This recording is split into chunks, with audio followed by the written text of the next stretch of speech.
나오고 있다가 팔각도를 문제가 바꾸든지 뭐를 바꾸든지 좀 제발 좀 바꿨으면 좋겠어. 이 사람들 좀 까달라. 네. 뭐 구단 직원들 이름까지 꿰뚫고 계시더라고. 맞습니다. 예. 혹시 내부자?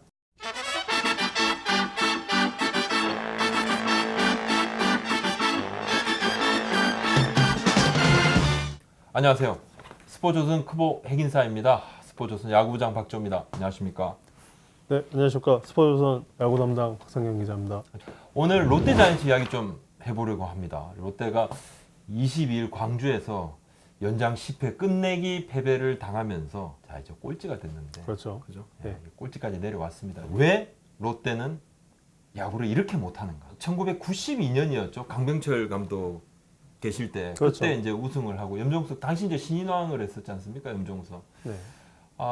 그리고 한국 시리즈 우승을 하고 1999년이었죠. 네. 그때 이제 한국 시리즈에 진출을 했었는데 삼성을 꺾고 올라와서 좀 호세가 있었죠. 펠릭스 호세가 있었죠. 양대리그제기도 했었고요. 예. 그때 올라와서 또 하나한테 졌잖아요. 그죠? 맞습니다. 근데 뭐 송진우, 정민철, 구대성 그때 이상목도 있었군요.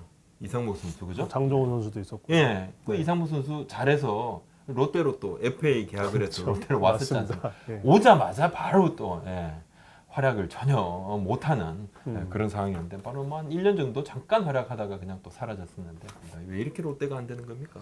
글쎄요, 제가 사실은 작년에 양상문 감독 취임했을 때 바로 직후에 마무리 캠프가 열렸었는데 그 마무리 캠프도 갔었고 이번에 올 시즌 앞두고 대만 캠프 또 가서 이렇게 지켜본 결과로 사실 팀 분위기는 굉장히 좋았습니다. 전임 감독 시절과 비교했을 때도 선수들 스스로도 굉장히 좋다고 할 정도로 분위기가 굉장히 좋았고 뭐 올 시즌 초반에도 사실 그렇게 나쁘진 않았거든요. 5할 때에서 계속 왔다 갔다 하는 모습이었는데 갑자기 4월 초 넘긴 시점부터 계속 연패를 하면서 지금 순위가 계속 떨어졌고 결국에는 지금 최하위를 2번 왔다 갔다 하는 상황이거든요.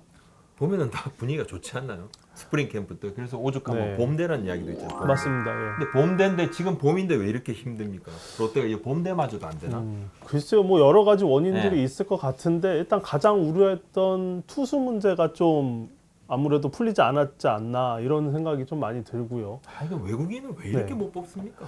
일단 올 시즌에 외국인 투수를 제이크 톰슨 선수를 데리고 왔죠. 톰슨은 뭐 나쁘진 네. 않습니다만. 예. 네, 그 듀브런트 선수를 내보내고 톰슨 선수 24살이에요. 굉장히 어린 선수를 어리죠. 데리고 네. 왔는데 일단은 레일리 선수가 올해 5년 차이기 때문에 올해는 뭔가 좀 안정적으로 투구를 해주지 않을까 이런 말들이 많았었는데 올해도 그 좌우의 그 불균형을 전혀 해결하지 못했습니다. 지금 어제 경기 시점까지 봤을 때 지금 피안타율만 놓고 보면은 좌타자를 상대로 2할 1푼이거든요. 굉장히 좋습니다. 하지만 우타자를 상대할 때는 2할 9푼 1리로 거의 뭐 안타를 내주는 상황이 이렇게 반복이 되고 있는데 그 문제를 풀지 못하면서 지금 단 1승에 그치고 있고요. 현장에서도 그런 이야기들을 하잖아요. 그 외국인 투수 같은 경우는 3년 정도 되면 바꿔야 된다.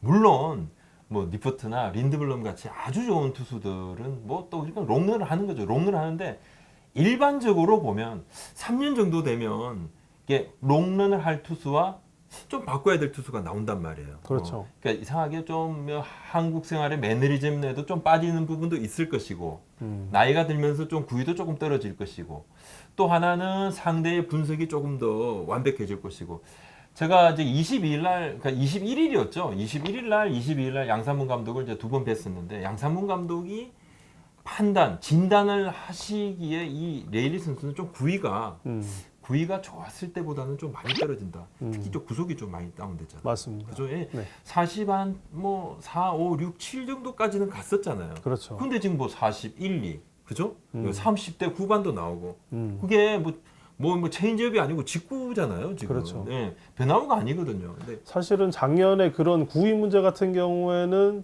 지난 시즌부터도 지적이 됐던 문제거든요. 전반기에 구속이 안 나오고 제구가 흔들리면서 부진한 모습을 보였기 때문에 이제 좀 안 되는 거 아니냐 이런 말들이 많이 나왔었는데 작년 후반기에 레일리 선수가 반등할 수 있었던 원인이 팔각도를 바꾸면서 그런 이제 구위의 문제를 좀 커버했던 모습들이 있었거든요. 그런데 올해는 그런 모습들조차도 안 나오고 있다가 팔각도를 문제가 바꾸든지 뭐를 바꾸든지 좀 제발 좀 바꿨으면 좋겠어. 뭐를 네? 바꿀까요? 아니 뭐 레일리는 바꿀 수 있는 게 몇 가지가 없긴 한데 근데 제가 오늘 아침에 이게 메일을 하나 받았어요. 예, 야구 기자들 좀 많은 야구 기자들한테 한꺼번에 메일을 저도 받았습니다. 예. 그분이 이렇게 좀 뿌리신 것 같은데 네.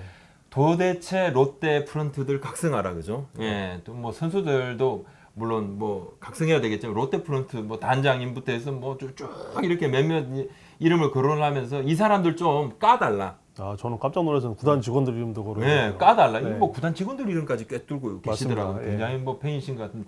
혹시 내부자? 그렇지는 않을 것 같고요. 들어가 뭐 이렇게 자기 눈을 찌르진 않죠. 근데 이게 오죽하면 이랬겠냐는 거죠. 오죽하면. 그리고 사도스키 이 지금 뭐 스카우트 코치입니까? 뭡니까? 지금 해외 네. 선수 총괄 개념으로 지금 일을 하고 좀 있죠. 바꿔야 되는 거 아닌가? 이렇게 되면 벌써 몇 년째예요. 사실 그 부분에 대해서 좀 책임 소재를 거론할 때 가장 좀 많이 거론이 되는 게 사도스키 코치가 많이 거론이 되는데 이 부분에 있어서는 올 시즌이 끝난 뒤에라도 좀 냉정하게 평가를 해야 될 부분이 있지 않나라는 생각도 들긴 합니다. 이제 평가를 해야 됩니다. 평가를 해야 되고 마냥 다음에도 좋아지겠지. 뭐 그러고 세월이 계속 흘러갑니다. 그러고 흘러간 게 지금 27년 됐잖아요. 내일 그렇죠. 모레 되면 30년 된다니까요. 맞습니다. 그 다음에 뭐 어떻게 뭐 보스턴 레드삭스 되고 시카고 컵스 되나? 예? 불안한 거예요. 지금 팬들이 불안하다니까요. 이게 불안감을 좀 종식을 시켜 달라는 거죠. NC 다이노스 처음에 들어올 때 뭐 그 당시에 그 롯데자이언츠 사장님이죠. 전 사장님, 장병 사장님께서 뭐 언급을 하셨잖아요. 그 당시에. 예? 뭐 팀이 많아지면 안 되고, 그죠? 뭐 질적 뭐 하락이 예상이 된다 이랬는데 그렇죠. 네. NC 다이노스가 와서 수년간 롯데가 사실 좀 뭐 거의 뭐 NC의 밥이나 마찬가지였지 않습니까? 뭐 한두 해 정도는 좀 반짝했습니다만 동생보다 못하잖아요. 올 시즌에도 상대 전적이 그렇게 좋지가 않죠. 아니 상대 전적 빼고 지금 네. 꼴찌고 지금 NC는 저기 위에 있는데 이 노는 물이 다르잖아요. 예? 그 롯데는 그 부분에 대해서 굉장히 좀 신경을 많이 쓰는 것 같더라고요. 아무래도 동생한테 좀 뒤처진다는 그런 최근의 성적들에 대해서 좀 뭐라 그럴까, 좀 자존심이 상한다 그럴까, 그런 생각이 좀 많이 드는 것 근데 같습니다. 형 동생은 누가 정해줬습니까? 롯데가 먼저 뭐 생겼어요. 오래 있으면 그냥 형입니까? 뭐 아무래도 뭐 근데 야구장에서는 야구 잘하는 사람이 최고잖아요. 맞습니다. 예. 네. 그 지금은 강팀이라 그러면 NC가 강팀이고 그렇죠. 롯데가 약팀이죠. 롯데가 약팀 그건 분명합니다. 좀 냉정하게 롯데도 현실 인식을 좀 해봐야 되지 않을까라는 생각이 드는데 이 냉정한 현실 인식이라는 게 이 팀 구조적인 문제, 지금 어떤 부분이 문제인가 좀 명확하게 파봐야 될 필요는 있을 것 같아요. 정말 저는 안타까운 게 아까 말씀하셨지만 사도스키 그 뭐 스카우트 코치 네. 이 부분도 한번 좀 되짚어 볼 필요가 있고 물론 사도스키 그분한테만 모든 자료를 받지는 않을 거예요. 그렇죠. 롯데 여러 가지 네트워크도 있고 롯데도 뭐 다른 팀이 하는 거 다 같이 합니다. 다 롯데가 접촉했던 선수들 다 팀에서도 타 팀에서도 다 접촉했던 선수거든요. 야, 그래 왔는데 지금 안 됐잖아요. 외국인이 너무 안 좋은 거예요. 아수아에 좋죠. 작년에 롯데 방망이 생각했으면 아수아이가 딱이잖아요. 그렇죠. 롯데 방망이 뭐 좀 대포가 그냥 즐비하니까 좀 기관포도 있어야 되겠다. 근데 뭐 대포가 하나도 없어졌네. 딴 데 막 대포 쏘는데 혼자 소총 쓰면 됩니까? 아수아이는 소총도 아니야. 총이 그렇죠. 안 나가 지금. 그죠? 그죠? 지금 총이 지금 불발탄이 아니, 계속 막혀 있죠. 교체도 고민을 해야 되는 부분이거든요. 그렇지 않습니까? 다른 팀은 지금 이미 막 공충공충 뛰어가는데 롯데 같은 경우는 정말 쟁그름 가지고는 해결이 안 되는 부분이에요. 그리고 리빌딩 한번 짚어보자고요. 사실은 잘 되고 있나? 올 시즌 그러니까 이제 작년에 양상문 감독이 부임한 이후부터 이제 롯데가 이 기조로 삼았던 게 네. 중장기 육성 네. 아닙니까? 그래서 마무리 캠프부터 올 스프링 캠프까지 좀 어린 선수들 위주로 이렇게 마운드를 재편해 가겠다. 그러면서 양상문 감독 그 부족한 경험을 타선이라든가 이제 나머지 고참 선수들이 좀 메워줄 수 있지 않겠나 이렇게 봤는데 사실 지금까지 스코어를 보면은 아무것도 이루어지지 않고 있다라고 이렇게 좀 박한 평가를 내릴 수밖에 없겠는데요. 실제적으로 돌아보면은 최근에 깜짝 카드가 2번 나오지 않았습니까? 최하늘이라든가 이승원 같은 어린 투수들이 선발 투수로 나왔는데 사실 이건 바꿔서 보면 지금 롯데가 그만큼 힘들다는 거거든요. 선발진도 안 터지고 불펜에서는 계속 부하가 걸리면서 더 이상 쓸 투수가 없다. 그래서 결국에는 기대를 걸었던 이 어린 투수들을 활용하는데 이 어린 투수들도 사실 설인감이 있지 않습니까? 그런 부분들이 최근 악순환으로 계속 반복이 되는 게 아닌가 이런 그러니까. 생각이 들고 있습니다. 저는 그 강제 리빌딩이란 말이 참 그다지 이렇게 참 뭐 와닿지가 않아요. 강제 리빌딩이란 말이 이 리빌딩은 사실 고민을 하고 긴 시간을 두고 차근차근 해 나가야 되는 부분인데 뭐 대책이 없는 거예요. 그냥 자 시작했는데 올 시즌 해보니까 안 돼. 야 우리 지금 5위 정도 가야 되는데 9위, 8위, 9위 꼴찌까지 떨어져. 그럼 그냥 이제부터 리빌딩. 이렇게 속편하게 시즌을 치르는 경우가 어디 있습니까? 굉장히 무책임한 거예요. 그래서는 안 되는 거고, 리빌딩은 성적이 나야 되잖아요. 성적도 내면서 우리가 올해는 이러한 선수들을 키워서 이 선수들한테 경험치를 먹여서 결국은 2, 3년 후에는 이 선수들을 정말 준주전급으로는 성장시키겠다. 이런 뭐 구단의 플랜이 있어야 되는데 그게 아니고 시작하고 하다가 안 되면 아이고 안 되는구나. 또 뭐 딴 데 그냥 FA 영입하면 돈 좀 줘. 투자해. 가서 모기업에 가서 돈 가져와서 비싼 선수를 타다 와서 해보고 그래도 안 되면 우리가 이렇게 노력해도 안 됐는데 그렇습니다. 우리가 할 것만큼 다 했습니다. 이건 아니라는 거죠. 그리고 롯데 선수들 얘기 한번 제가 해보면 연봉이 굉장히 많지 않습니까?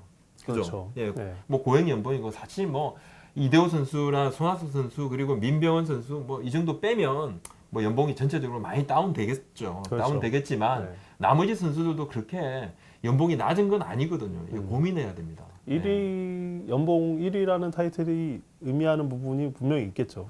근데 저는 박 부장께 좀 여쭤보고 싶은 부분이 이 리빌딩 부분에 있어서 양상문 감독이 사실 이 롯데 1기 시절에 리빌딩으로 성과를 낸 부분이 없잖아 있지 않습니까? 이대호라는 제목을 발견을 했고 그리고 나머지 선수들도 분명히 롯데가 추후에 발전할 수 있는 토대를 만들어준 감독이었다는 점 때문에 좀 이 리빌딩에 기대를 걷던 부분도 있는데 이 부분에 대해서는 좀 어떻게 보세요? 뭐 롯데 팬분들께서도 그렇고 이대호 선수 본인도 양상문 감독이 자기를 키웠다.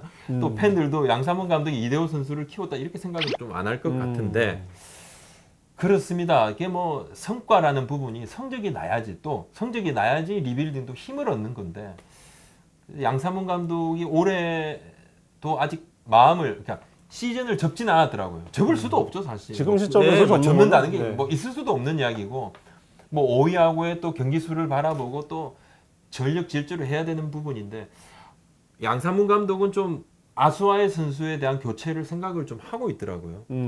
네, 하고 있더라고요. 예, 하고 있는데 구단은 뭐 지금 뭐 일단 부상 때문에 내려가 있으니까 올라와서 그다음에 어느 정도 보겠다 그러는데 좀 더 늦추면 좀 실기하는 것이 아닌가 저는 그런 생각도 좀 듭니다. 사실 지금 아수아의 선수를 교체하지 못한 이유 중에 하나가 아수아의 선수가 앤디 번지 선수 작년까지 있었던 그 2루 수비를 받던 선수의 대체 자원으로 이렇게 합류를 해서 아수아의 대안이 그럼 누가 있냐라는 부분에 좀 걸림돌이었는데 최근에 번즈보다도 못하던데. 번즈보다도 못하고요. 그리고 또 오윤석 선수라든가 나머지 또 대체 자원들이 지금 계속 나오고 있거든요. 그래서 아수아의 선수가 빠졌다고 해서 2루 수비가 구멍이 나지는 않는다 때문에 아수아의 선수가 빠졌을 경우 나머지 국내 선수들이 빈자리 채우고 그 자리에는 오히려 좀 중량감 있는 외국인 타자를 영입하는 것도 좋은 방법이 될 수 있다. 그게 정답이죠. 그렇게 볼 수가 있겠네요. 지금은 사실 롯데 자이언츠에 많은 팀이 그렇습니다. 많은 팀이 그래요.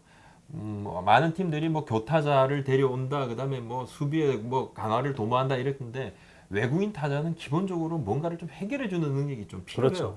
타 팀은 그렇게 해주는 타자들이 있잖아요. 뭐 두산의 페르난데스도 그렇고, 뭐 삼성의 다린 러프도 마찬가지지 않습니까? 그런 선수들을 보면 본전 생각이 날 수밖에 없거든요. 조금 더 빨리 움직여야 되겠다. 그리고 롯데 팬들이 어떤 팬들입니까? 이 팬덤이 어떤 팬덤입니까? 그렇죠. 뭐 저는 이제 플랜카드 같은 거에 롯데야 제발 발 좀 뻗고 자자. 이 팬들 좀 주무시게 좀 해주세요. 잠을 못 자잖아요. 예? 저는 좀 가슴이 개인적으로 아팠던 게 어제 경기 끝나고 그러니까 기아에게 어제니까 패하고 저희가 22일이죠. 네. 예, 22일 경기가 끝나고 나서 제가 이 팬 게시판을 갖다가 좀 찾아서 들어가 봤습니다. 제가 이렇게 봤는데 거기에 타팀 팬들이 이렇게 글을 갖다가 조문 왔습니다라고 이렇게 참 조문 왔습니다. 예, 10개 구단, 9개 구단 팬들과 선수 팬카페에서도 이렇게 조문 왔습니다라고 글 올려놓은 거 보고 타팀 참 팬들은 마음이 아프더라고요. 말씀은 그래도 얼마나 좋아하십니까? 그렇죠. 밑에 깔아주는 데 있으면 지금 우리 KBO 리그는 크보는 춘추 전국 시대다. 맞습니다. 이렇게 말씀을 네. 드릴 수 있고 당신의 아픔이 나의 그렇죠. 즐거움이다. 네. 맞지 않습니까? 어제 맞습니다. 뭐 기아 팬분들께서는 굉장히 좋아하시더라고요. 굉장히 좋아하시고 뭐 박흥식 감독 대행 오시고 난 다음에 뭐 지금 일단 위닝 시리즈를 예약을 했지 않습니까? 저희가 지금 23일 경기 바로 직전에 지금 녹화를 하고 있습니다만 네. 롯데 입장에서는 뭐 좀 반전 카드도 좀 만들어야 되는데 조금 더 큰 그림을 볼 필요도 있다 이렇게 말씀을 드리겠습니다. 네.